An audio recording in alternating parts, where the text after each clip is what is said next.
Bussi on ollut kohta kuukauden jo parkissa. Ehkä on videopäivityksen aika, että missä mennään. Eli kuskinpukki, ohjaamo on aika hyvin siinä kuosissa, missä se on alunperinkin ollut. Täällä ei ole tullut mitään suuria muutoksia. Valoa on vähän huonosti. Alkaa päivä painoa mailleen. Tää on tarkoitus jättääkin hyvin pitkälle tämmöiseen muotoon. Tänne ei tule mitään sen suurempia modifikaatioita. Mutta sitten täällä taaempana, niin täältä on aika hyvin tullut jo purettua asioita. Kattokanavat, ylähyllyt, penkit, kaikki katon eristeet on jo otettu pois. No patterit tarvitsee vielä saada tyhjennettyä ja sitten otettua pois, että sen jälkeen pääsee käsiksi noihin styrokseihin, mitkä tuossa seinissä on, ja sitten pystyy aloittaa tätä lattian laskemista. Tämmönen Ikea-laatikollinen tuli pelkkää sähköromua. Sen saa onneksi vielä ilmaiseksi kaatikselle, niin siitä ei tarvi huolehtia. Nämä on tämmöisiä bokseja. 4 kappaletta olen löytänyt autosta yhteensä. En ihan tarkkaan tiedä mitä ne tekee, mutta niin kauan kuin niihin ei koske, niin voi olettaa, että ne toimii jatkossakin ja niihin ei tarvitse kiinnittää sen enempää huomiota. Mulla on nyt viimeisimpänä tässä ollut kesken ottaa nämä kynnyslistat pois. Nämä on tämmöisiä viehättävän pitkiä. Mitähän tääkin olisi? 5 metriä. Pätkiä, jotka sitten, nämä on liimattu kiinni lähinnä, ei näissä yhtään ainutta ruuvia ollut, että niitä joutuu sitten vähän murjamaan sorkkarauvalla ja milloin milläkin, että ne lähtee sieltä pois. Kaikki nämä ikkunoiden välissä olleet polyuretaani seinälevyt sun muut, niin ne on saanut lähteä. Niitä ei kauhean paljon edes ollut. Tässä on aika keposesti ollut tämän teräsrungon päällä yhtään mitään muuta kuin ne kosmeettiset täytteet, peitteet ja sitten katossa ja seinissä jonkun verran sentään ihan eristettä, muutama sentti.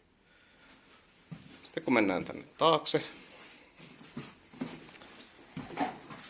tossa on ollut vessa, sieltä on lähtenyt aika paljon tavaraa pois, se oli semmonen kindermunan sisällä oleva lelupaketti, että siitä lähti ensin yläosa ja sitten se alaosa jäi tuohon nakottaa. Se piti sitten murjoa siitä irti kans, koska täällä on hirveän paljon asioita liimattu kiinni sen sijaan, että niitä olisi ruuvattu tai pultattu tai muuten laitettu niin, että ne saisi myöskin irti. Nämä on sitten nämä pattereiden yläpuolella olevat nämä alumiinilistat, niin ne on niitattu kiinni joka ikisestä kohdasta, missä ne vaan menee rungon kanssa ristikkäin. Ja noita niitä oli katossa joku, ja voin kertoa, että olivat aika mielenkiintoisia ottaa pois. Hommaa riittää. Tässä mä aloitin lattian purkamista ihan vaan sen takia, että tuolla alla näkyy lisälämmittimen tuo tila. Että se itse lämmiti on tuolla laajassa tuo iso pömpeli ja sitten nämä putket jakkaa tästä lämmintä vettä ja glykoolia. Paitsi noihin pattereihin, niin sitten myöskin tuonne kattokanaviin, eli tuolla katolla kun on ilmastointikone, niin sinne menee tuo putkipari tossa, niin se kierrättää sinne lämmintä ilmaa silloin tai se kierrättää sinne lämmintä nestettä, joka lämmittää sitten tämän ilmastointikoneen ulospukkaamaan ilmaa. Nämä on kaikki tarkoitus purkaa pois nämä putket. Sitten täällä takana, jos katsoo yleisilmettä, niin tää on moottoritila jää tuohon alle, niin tää on aika korkea. Mutta mä en tätä oikeastaan ala madaltaan tästä yhtään tämän enempää. Mä laitan tuohon makuuhuoneen silleen, että kaikki se liikakorkeus, niin se jää sängyn alle piiloon. Että siitä voi tulla vähän korkea sänky, mutta kyllä sinne aikuinen ihminen kiipee ihan tämmöisellä. Sitten jos me mennään tuonne ulos,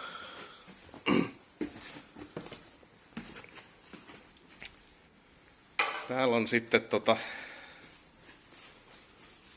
Tää on siitä mukava tää auto, että kun tässä on moottori tuolla takana, niin se tarkoittaa sitä, että tässä on tämmönen valtavan kokoinen yhtenäinen ruumatila täällä sisällä tai keskellä. Ja tänne sitten tulee kaikki vesisäiliöt, akut, ilmanvaihtokoneet, kaikki semmonen, mikä se asutusosa tarvii pysyäkseen pyörimässä, mutta jota ei kannata laittaa sisälle viemään turhaan tilaa. Tänne tulee sitten myös jätevesisäiliö ja jonkun verran myöskin ihan tavaratilaa sitten, että sen näkee sitten, kun tätä alkaa kassaamaan, että mitä kaikkea sinne oikeasti tarvii laittaa ja mitä kaikkea sinne sitten sen jälkeen mahtuu. Sitten jos me kierretään tämän auton ympäri, täällä on huikaisevan paljon tilaa tässä auton ympärillä, koska tämä halli oli just riittävän kokoinen. Toisella puolella moottorin jäähdytyskennot on tossa. Siellä on valtava ropeeli takana, joka pyörittää sitten ilmaa noista läpi. Tässä on se samainen lisälämmittimen tila, joka näkyy tuolta ylhäältäkin.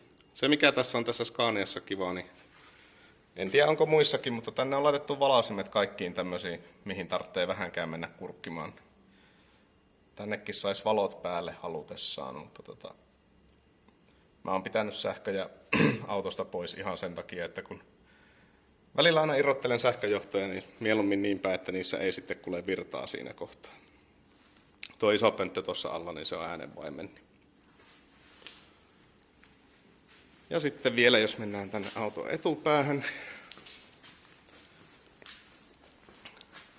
Täällä on auton sähköpääkeskus.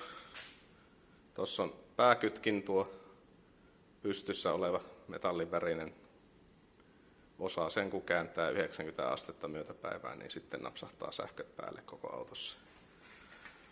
Akut on kohtuullisen jämerät. Ne on ystävällisesti merkitty, että ne on pikkusen rapiat 2 vuotta vanhat, eli niillä todennäköisesti pärjää vielä hetken. Ja sitten tässä on laturi tälle akustolle, eli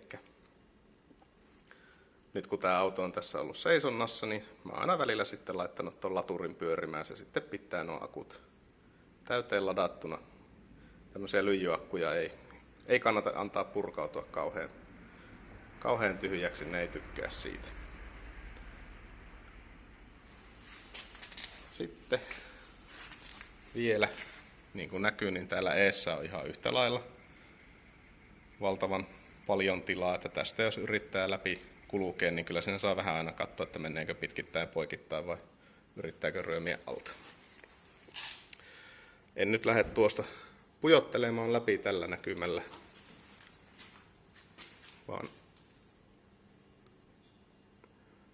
se olisi niin kiva, jos pystyisi jotenkin välittämään sen, että kuinka valtavan kokoinen tämä auto on verrattuna tähän tilaan, jossa tämä on. Se on todella vaikea välittää tälleen digitaalisesti yhtään mihinkään.